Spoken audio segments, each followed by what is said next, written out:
Hi, I'm Weston. I love talking about the Rangers, and I'm here to talk about Game 20 of the regular season, where the Rangers win 5-3 over the Los Angeles Kings in what we all hope is the turnaround. The first period of this game was indicative of the Rangers' start to the season, and what I mean by that is just flat, uninterested, and the word that I used a lot when talking about the main team on this channel, entitled. That is how the Rangers have played this season. They have played like a team that is just waiting for the playoffs. That the regular season is a formality. We just want to get back to postseason hockey so we can right the wrongs of last year. Here's the thing about that. If you play mediocre in the regular season, that thing called the playoffs is not guaranteed to you. The Rangers are not a good enough team where the playoffs are a formality. They're a good team. They could maybe contend for a cup, but they're not that level of good that just like, oh yes, of course they're going to make the playoffs. They're not that level. To couple with that, they also don't have the track record or history over the past few seasons to make it where like, oh yes, of course, a team with that type of success is obviously going to make the playoffs again. They're not that level either. They have an Eastern Conference Finals appearance.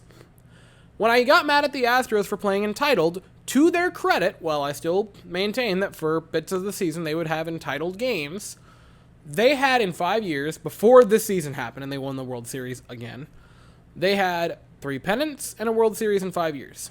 That is a really good track record to have over 20 or 30 years. Heck, some teams don't have that in the past 50. That's a pretty nice trophy case over a 5-year span. The Rangers have nothing like that. They have an Eastern Conference Finals appearance where you had a 2-0 series lead and blew it. You cannot just automatically start thinking about the postseason. Because if you automatically start thinking about May in November, you're going to be thinking about November and May. They look like they're half-assing it. And the first goal is indicative of that. Trouba is simultaneously draped all over Kevin Fiala and doing nothing. He's doing nothing! Fiala gets a really good shot off. It's clean. I don't even think he touches Trouba's stick, body, or anything on the shot, despite him being within inches of him. And he gets past Shesterkin. Would you like Shesterkin to have that? Maybe. That's a pretty high-quality shot at point-blank range because Trouba is doing nothing there. Shortly after that, again, this time on a power play, Kevin Fiala just perfect pass. Gabriel Velarde right in front, unguarded. The Rangers' penalty kill has been ghastly to start the season, and it's 2-0. Shesterkin made a really gorgeous glove save like a minute or so after this. Made a couple of nice saves in the first period. This game could have gotten out of hand really, really quickly. And thankfully it didn't. But you leave the first period, you're getting outshot, I want to say 13-6. You're outscored 2-0. You look flat! You look meh. And it just drives me up a wall because this team is too talented and flat out too expensive to be mid. Now, credit to them. After that period, they turned it around. They looked way better for their next 40 minutes. Whatever was said in the locker room, you hope to God resonates for a lot longer than this night and goes for the rest of the season because they looked a lot better. So the Rangers would have a massive second period, scoring 3 times. First one comes with the third line on the ice. And after tonight, I would love to see them get more ice time. I think for a game, you should try them as the first line. And I know that sounds kind of out there, but I would love to see Kakko, Hedl, and Lafreniere get 18 or 19 minutes one of these games, just to try it and see what happens. Because when they're out there, they look great. They win those battles along the board. They keep it in the offensive zone. They drive play down to the other end. And I would like to see what that looks like with 18 minutes of ice time. They got 15 minutes tonight, and the Rangers would end up winning this game. They would have a pair of goals with that line, and they would very almost have a third, maybe even a fourth goal. They had a few massive chances in this game, and I would like to see it a little bit more because all the things that you hear are supposed to happen from the veterans on the team, guys like Kreider and Mika, or the fourth line, which is grinding and winning battles along the boards. The kids are doing. This play starts. It's played into the offensive zone. It's a forecheck. Lafreniere and Hedl are battling along the boards behind the net. They play it out to the point. Brendan Schneider fires one on net. It's in, and it's a 2-1 game. So a little over halfway into the second period, the Rangers would tie the game on a goal by Vincent Trocheck. And Adam Fox got an assist on this goal, which I think is funny, because if you watch the replay of the goal, you don't actually get to see Adam Fox touch the puck, because he just kind of played it back into our zone, Lindgren got it, and handed it to Vincent Trocheck, who went, beep, beep, I'm going to go score a goal. He was standing darn near even with Igor Shesterkin and just went coast to coast, and he scores the goal because he was the last Ranger to touch the puck. And what happened is, as he was getting ready to make a move to go in front of the net, Drew Doughty goes for a poke check from one angle, and I think it was Blake Lizette from another angle goes to hit the back part of Vincent Trocheck's stick. And what happens is 3 hockey sticks coming together in unison to make a puck just kind of make a beautiful rainbow directly over top of Cal Peterson, and oh, buddy, I feel bad for you on that one. That is a goal that when you allow, you just kind of want to go curl up into a ball and die.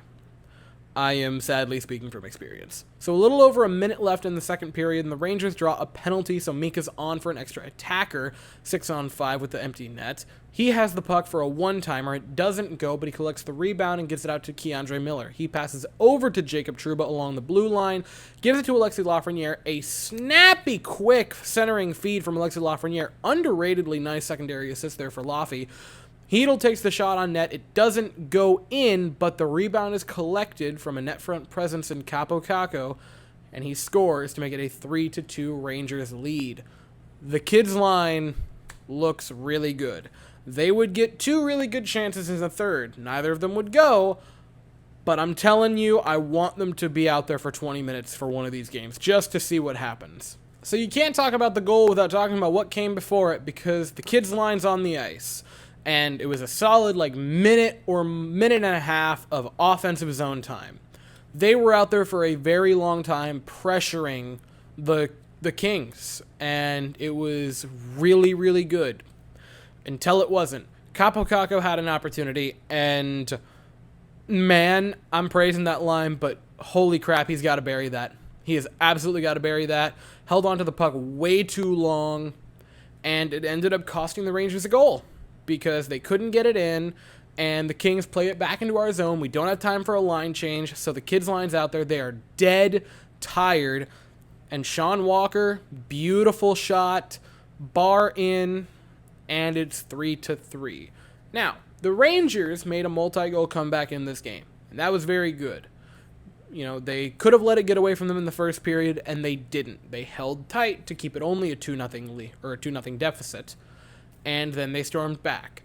This was another opportunity that they could have had the wind completely taken out of their sails, and they didn't. They kept fighting, and they respond nearly immediately. Under a minute later, Mika Zibanejad has the puck in our defensive zone, plays it way to the other end off the boards, and Kreider, who was just speeding into the offensive zone, slaps it home to make it a 4-3 game.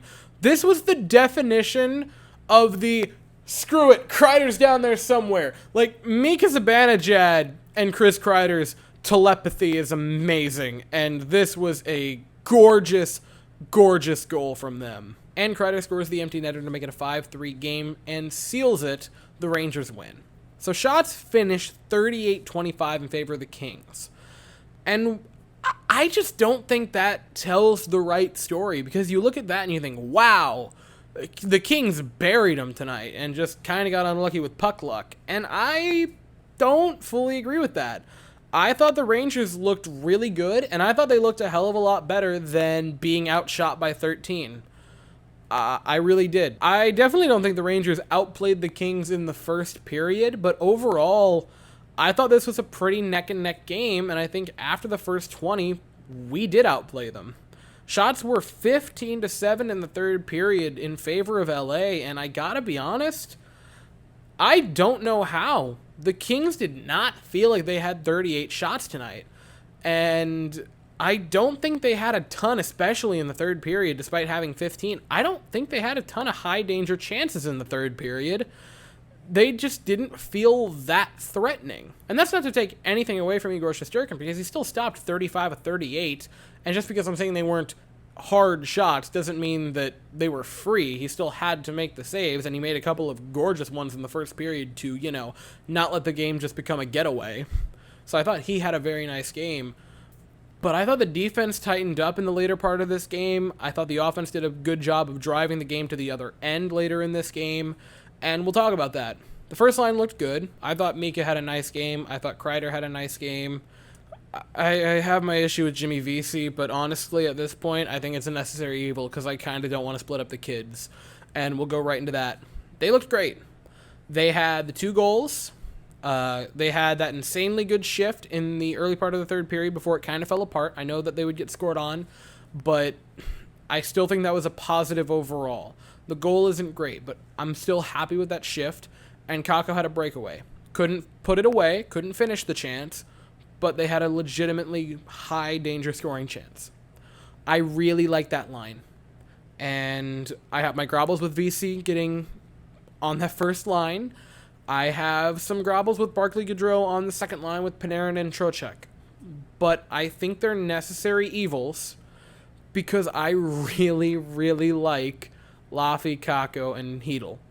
And so I don't think you can split that up. And as for the defense, it got better as the game went along. The last 40, I thought they hardened up, or the first 20 just were so god-awful they looked better by proxy regardless. They got better as the game progressed.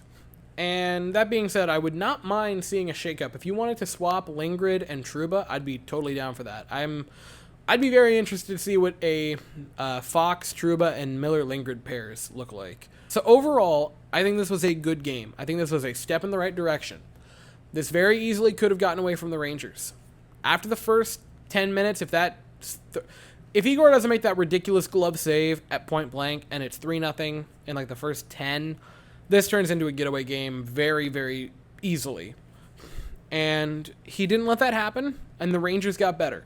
They looked far more engaged as the game progressed, and people were wanting to say things like, it's only game 20, why are you freaking out? It's not game 20, guys. This is game 102 for this regime, for the head coach. This core has been together for a couple of years now. The majority of it for 2, some parts of it for 3. You can't just say that it's only the first blank amount of games for the season, because it isn't. And if they play like this, I feel good. I feel confident. So you gotta hope that whatever was said after the first intermission resonates for a very long time to come. So a short turnaround for the Rangers as they play again tomorrow night, 10 p.m. Eastern, help me God, against the Anaheim Ducks in Anaheim. But, positive, after that, the West Coast road trip ends and we get to return to a normal time zone. So that'll be nice. But that is all I have to say for the evening, so if you enjoyed the video, please consider liking and subscribing. Thank you all so very much for watching. I hope you all have an absolutely fantastic day, and as always, go Rangers.